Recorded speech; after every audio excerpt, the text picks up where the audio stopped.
ಯುವತಿಯ ಕತ್ತು ಕೊಯ್ದು ಹತ್ಯೆ ಮಾಡಿದ ಕೇಸ್ಗೆ ಸಂಬಂಧಪಟ್ಟಂತೆ ಆರೋಪಿ ವಿಘ್ನೇಶ್ನನ್ನ ಬಂಧಿಸಲಾಗಿದೆ ಅನ್ನೋದರ ಮಾಹಿತಿ ಲಭ್ಯ ಆಗ್ತಾ ಇದೆ.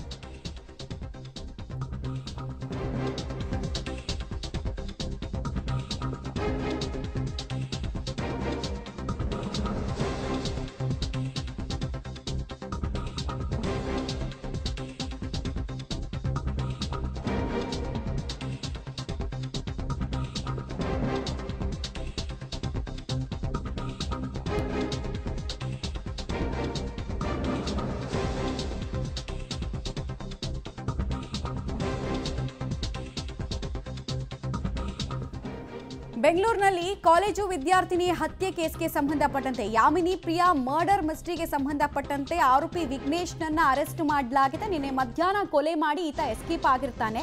ನೋಡಿ, ಸ್ನೇಹಿತರ ಸಹಾಯದಿಂದ ಆರೋಪಿ ಎಸ್ಕೇಪ್ ಆಗಿದ್ದಂತಹ ವಿಚಾರ ಕೂಡ ಗೊತ್ತಾಗ್ತಾ ಇದೆ. ಇನ್ಫ್ಯಾಕ್ಟ್ ಆ ಮಿಷನ್ ಯಾಮಿನಿ ಅನ್ನುವಂತಹ ಗ್ರೂಪ್ ಇತ್ತಲ್ಲ, ಗ್ರೂಪ್ನ ಸದಸ್ಯರಿಗೂ ಕೂಡ ಈಗ ಪೊಲೀಸರು ಹುಡುಕಾಡ್ತಿದ್ದಾರೆ. ಬಿಕಾಸ್ ಅದರಲ್ಲಿ ಅವನು ಒಬ್ಬನೇ ಇರಕ್ಕೆ ಆ ಗ್ರೂಪಲ್ಲಿ ಸಾಧ್ಯನೇ ಇಲ್ಲ. ಅದರಲ್ಲಿ ಸುಮಾರು ಮೆಸೇಜಸನ್ನು ಅವನು ವೇರ್ ಇಸ್ ಶಿ ಬಾಯ್ಸ್ ಅಂತೆಲ್ಲ ಕಳಿಸಿದ್ದಾನೆ. ಹೀಗಾಗಿ ಆತನಿಗೆ ಯಾರ್ಯಾರು ಕೊಲೆ ಮಾಡೋಕೆ ಮುಂಚೆ, ಕೊಲೆ ಆದ ನಂತರ ಅಬ್ಸ್ಕಾಂಡ್ ಮಾಡೋದಕ್ಕೆ, ಶೆಲ್ಟರ್ ಕೊಡೋದಕ್ಕೆ ಪ್ರಯತ್ನ ಪಟ್ಟರು ಅಂಥವರ ಹೆಡೆಮುರಿ ಕಟ್ಟೋದಕ್ಕೂ ಕೂಡ ಈಗ ಪೊಲೀಸರು ಮುಂದಾಗಿದ್ದಾರೆ. ಮೊದಲ ಭಾಗವಾಗಿ ವಿಘ್ನೇಶ್ನನ್ನ ಅರೆಸ್ಟ್ ಮಾಡಲಾಗಿದೆ ಅನ್ನೋದರ ಮಾಹಿತಿ ಲಭ್ಯ ಆಗ್ತಾ ಇದೆ. ಈತ ಅರೆಸ್ಟ್ ಆಗಿದ್ದು ಎಲ್ಲಿ, ಪೊಲೀಸರ ಕಾರ್ಯಾಚರಣೆ ಹೇಗಿತ್ತು ಅನ್ನೋದರ ಡೀಟೇಲ್ಸ್ ನಿಮಗೆ ಕೊಡ್ತಾ ಹೋಗ್ತೀವಿ.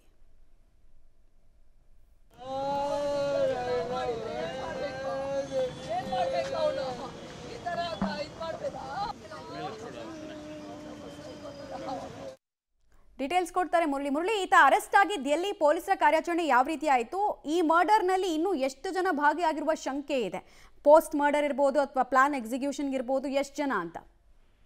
ಅಂತ ಪ್ರಮುಖವಾಗಿ ಈತ ನಿನ್ನೆ ಹತ್ಯೆಯನ್ನ ಮಾಡಿದ ಬಳಿಕ ಆತ ಬೆಂಗಳೂರನ್ನ ಬಿಟ್ಟು ಹೊರ ರಾಜ್ಯಕ್ಕೆ ಹೋಗುವಂತ ಒಂದಷ್ಟು ಪ್ರಯತ್ನಗಳನ್ನ ಮಾಡ್ತಾ ಇದ್ದ. ಯಾಕೆಂದ್ರೆ ಆತನ ಸ್ನೇಹಿತರು ಕೂಡ ತಮಿಳುನಾಡಿನ ಮೂಲದವರು ಒಂದಷ್ಟು ಜನ ಇದ್ರು ಅನ್ನೋದ್ರ ಬಗ್ಗೆ ಮಾಹಿತಿಗಳು ಸಿಗ್ತಾ ಇರೋಂಥದ್ದು. ಜೊತೆಗೆ ಯಾವಾಗ ಹತ್ಯೆ ಆಯ್ತು, ಹತ್ಯೆ ಆದ ನಂತರ ಆತನ ಸರ್ಕಲ್ ಅಲ್ಲಿ ಇದ್ದಂತವ್ರು ಎಲ್ಲರೂ ಕೂಡ ವಿಚಾರಣೆಗೊಳಪಡಿಸಿದಂತ ಪೊಲೀಸರು ಆತ ಎಸ್ಕೇಪ್ ಆಗೋ ಸಂದರ್ಭದಲ್ಲಿ ಆತನನ್ನ ರಸ್ತೆ ಮಧ್ಯದಲ್ಲಿ ಆತ ಬಂಧನಕ್ಕೆ ಒಳಪಡಿಸಿರೋಂಥದ್ದು ಮತ್ತು ಆತನನ್ನ ವಶಕ್ಕೆ ಪಡ್ಕೊಂಡು ವಿಚಾರಣೆಯನ್ನ ಕೂಡ ನಡೆಸ್ತಾ ಇದ್ದಾರೆ.